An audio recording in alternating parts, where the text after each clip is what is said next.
Hello दोस्तों, flat वाइसले में आप सभी का स्वागत है। आज हम पढ़ेंगे सेकेंड यूनिट का last chapter, fifth chapter, which is mathematical investigations और puzzles that rely on algebraic thinking. Basically हम इस चैप्टर में पढ़ेंगे एल्जेब्रिक थिंकिंग क्या है, उसकी करेक्टरिस्टिक्स क्या है और प्रॉब्लम सॉल्विंग मेथड्स कौन कौन से हैं एल्जेब्रिक थिंकिंग को क्वेश्चंस को सॉल्व करने के लिए, एल्जेब्रिक थिंकिंग रिलेटेड क्वेश्चंस को सॉल्व करने के लिए या हम कौन सी एक्टिविटीज़ को यूज़ कर सकते हैं।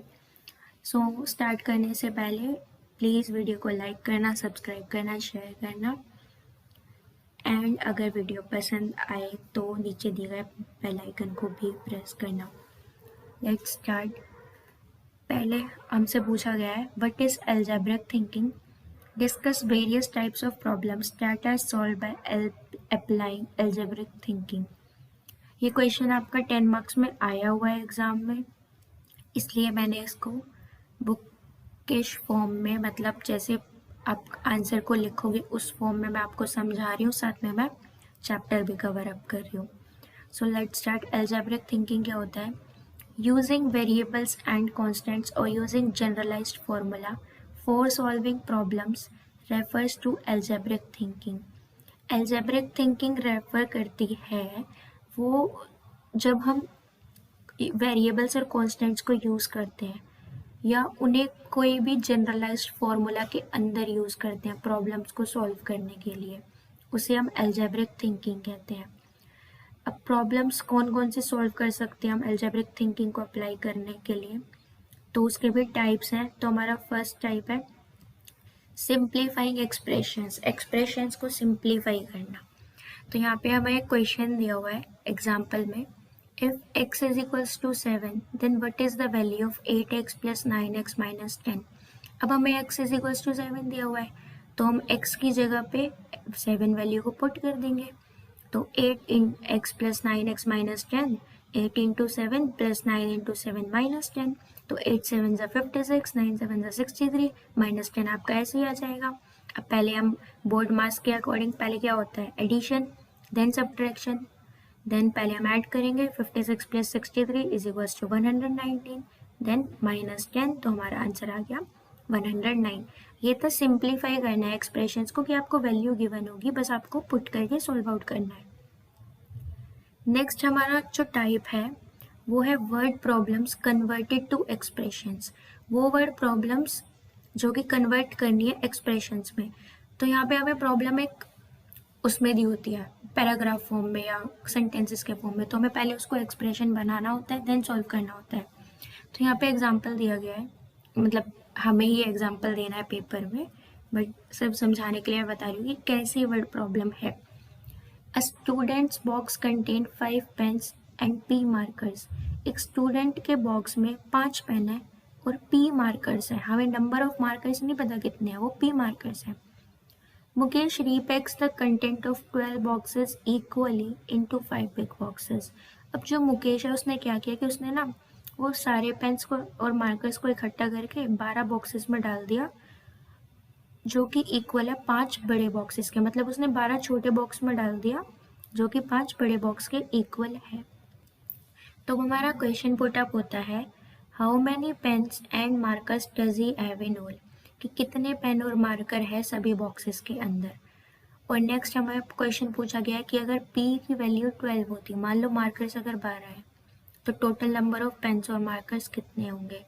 तो पहले हम निकाल लेते हैं कि टोटल पेन्स और मार्कर्स कितने हैं।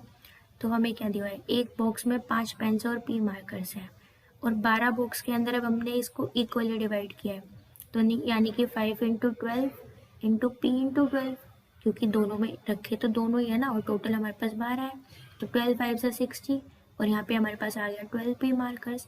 मतलब टोटल पेन तो 60 है जो कि 12 बॉक्स में रखे गए हैं। अब मार्कर्स जो है वो 12 पी, हमें पी की वैल्यू नहीं पता। अब ये बोल रहे हैं कि हमें अगर ये पी की वैल्यू दी गई है तो पेन और मार्कर कितने होंगे। अब हमें एग्जैक्ट तो पता चल गया ना कि मार्कर्स 12 पी है। अब जो हमें P12 गिवन है, अब हम उसको पुट अप कर देंगे, सिंप्लीफाई एक्सप्रेशंस के फॉर्म में पुट अप कर देंगे, तो हमारा आंसर आ गया 12P। और P मार्कर की वैल्यू हमें दी गई है 12, टोटल पेन 60 है ही, मार्कर्स हमें 12P है, तो 12 इंटू 12 इज इक्वल्स टू 144। यानी कि टोटल मार्कर्स है हमारे पास 144। तो ये हमारा आंसर आ गया। तो ये था वर्ड प्रॉब्लम्स। नेक्स्ट आता है हमारा word problems converted to linear equation. पहला था कन्वर्टेड टू एक्सप्रेशन, कि हमने एक एक्सप्रेशन बनाया। अब है कन्वर्टेड टू लीनियर इक्वेशन, यहाँ पे हमें इक्वेशन में ही बनाना है। तो जैसे कि एग्जाम्पल देख लेते हैं। One number exceeds another by 5। एक नंबर एक्सीड कर रहा है दूसरे को 5 से, मतलब एक नंबर 5 से बड़ा है, 5 से आगे जा रहा है। एंड देयर सम इज 30, और उनका सम है 30। अब हमें नंबर्स को ढूंढना है, मतलब एक नंबर दूसरे नंबर से आगे बढ़ रहा है, वो भी 5 से ज़्यादा, और जो वो नंबर है और जो दूसरा नंबर है जो कि साथ में चल रहा है, 5 से ज़्यादा आगे चल रहा है, उसका समय मिला के 30 उनको ऐड करें। तो हमें फाइंड द नंबर, हमें नंबर बताने हैं। तो हम पहले नंबर को ले लेते हैं x, और दूसरे नंबर को हम ले लेते हैं x प्लस 5, बिकॉज यहाँ पे लिखा है एक नंबर है जो कि दूसरे नंबर से एक्सीड कर रहा है, मतलब 5 से आगे चल रहा है। तो 5 प्लस x, तो यहाँ हमने अलजेब्रिक थिंकिंग यूज़ की। अब क्वेश्चन के अकॉर्डिंग जो उनका सम है फर्स्ट और सेकेंड नंबर का, एंड देयर सम, वो 30 है, तो अब हम उसको पुट कर देंगे। एक नंबर हमने लिया x और दूसरा हमारे पास आ गया x प्लस 5, तो x plus 5 is equals to 30। अब x plus x is 2x plus 5 is equals to 30। Transposition method use करेंगे, तो 5 इधर आ गया, 30 में से 5 गए 25। यहाँ पे भी ट्रांसपोजिशन मेथड यूज़ किया, तो यहाँ पे 2 मल्टीप्लीकेशन में था, यहाँ डिवाइड हो गया, तो x को जब हम 25 से डिवाइड करेंगे तो हमारे पास आंसर आ जाएगा 25/2। नेक्स्ट हमारी प्रॉब्लम है word problems converted to simultaneous linear equations, जो बस एकदम से हमने कन्वर्ट कर दी लीनियर इक्वेशन में, वो वर्ड प्रॉब्लम्स। तो example, sum of two numbers is 87। किन्हीं भी दो सम नंबर्स का एडिशन करके जो सम आ रहा है वो है 87, और उन्हीं दो नंबर्स को अगर हम डिफरेंस करें तो 41 आ रहा है। हमें वो नंबर ढूंढना है। अब हम उन नंबर्स को ले लेते हैं कि नंबर्स हैं x और y। हमने उन दो नंबर्स को कह दिया कि एक x है एक y, क्योंकि हमें दोनों नंबर ही नहीं पता, बस हमें ये पता है उनको ऐड करेंगे तो 87 आ रहा है, सब्ट्रैक्ट करेंगे तो 41 आ रहा है। तो हमने ये लिख लिया।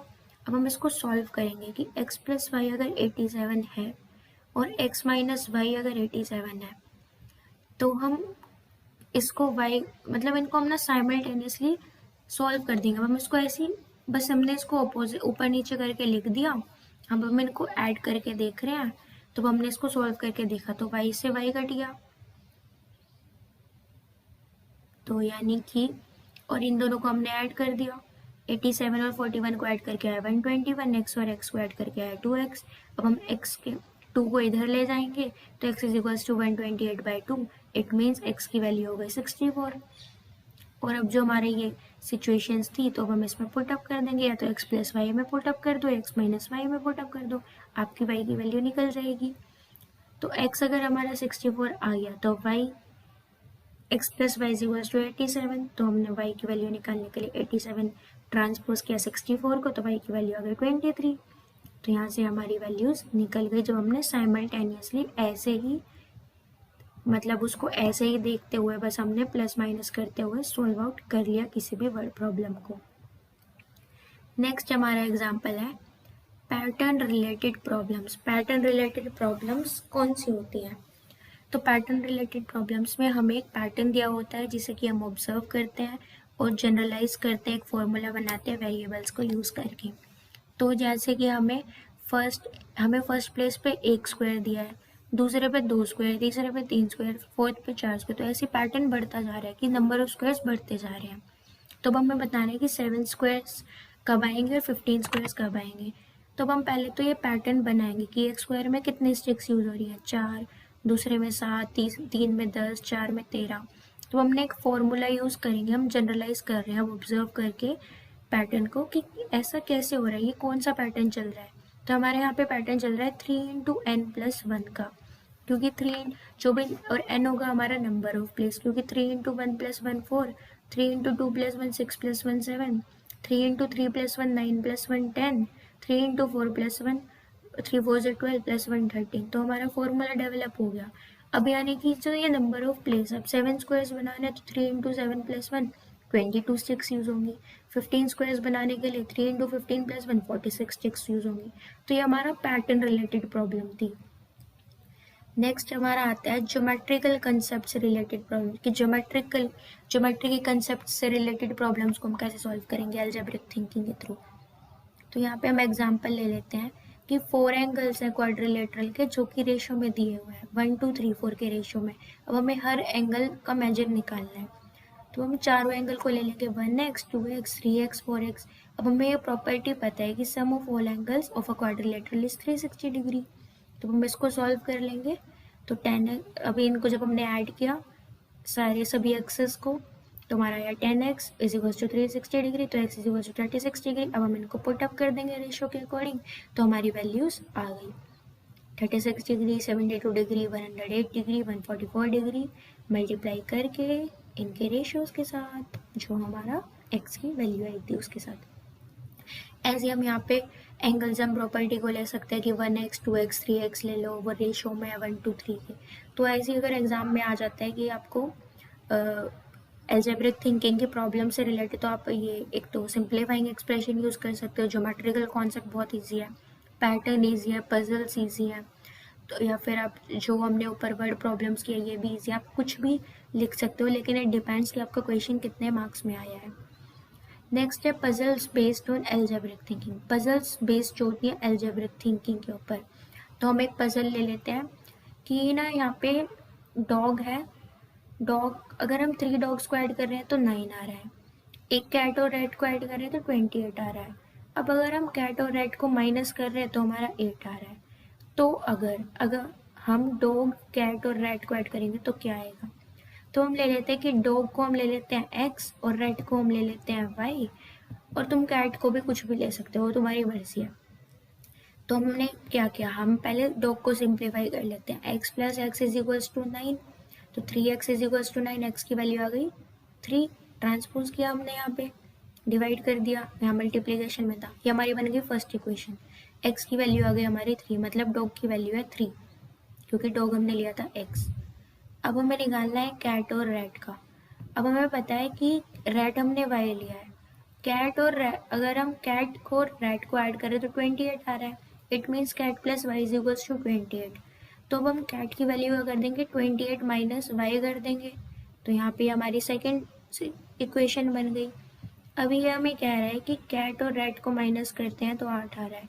अब कैट किसके इक्वल है, 28 माइनस रैट के, तो 28 - y और माइनस वाई माइनस हो गया प्लस, और -2y हो गया फिर, क्योंकि बड़ा कोई नंबर है नहीं, लेकिन माइनस माइनस प्लस हो तो माइनस साइन है, तो -2y, यानी 28 - 2y = 8।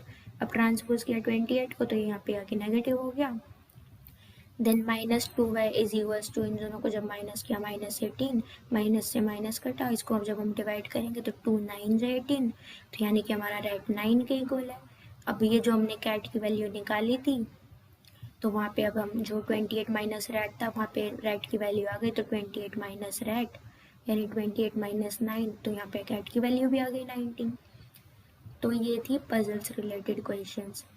तो ये जो हमसे पूछा गया है, सो डॉग कैट और रैट क्या होगा, तो जब हम इन दोनों को ऐड करेंगे तो हमारा आंसर होगा 31। तो ये क्वेश्चन पूछा जाता है कि पजल्स बेस्ड अलजेब्रिक प्रॉब्लम समझाओ एक्टिविटी रिलेटेड या पजल्स बेस्ड। तो पजल्स में आप ये दोनों सबसे सिंपल हैं जो कि आप यूज़ कर सकते हो, कि आप एनिमल्स के नेम ले लो या बर्ड्स के और उनको सिंप्लीफाई करवाओ। नेक्स्ट एग्जांपल में m मंकी है, टॉर्टोइज t है, स्नेक s है।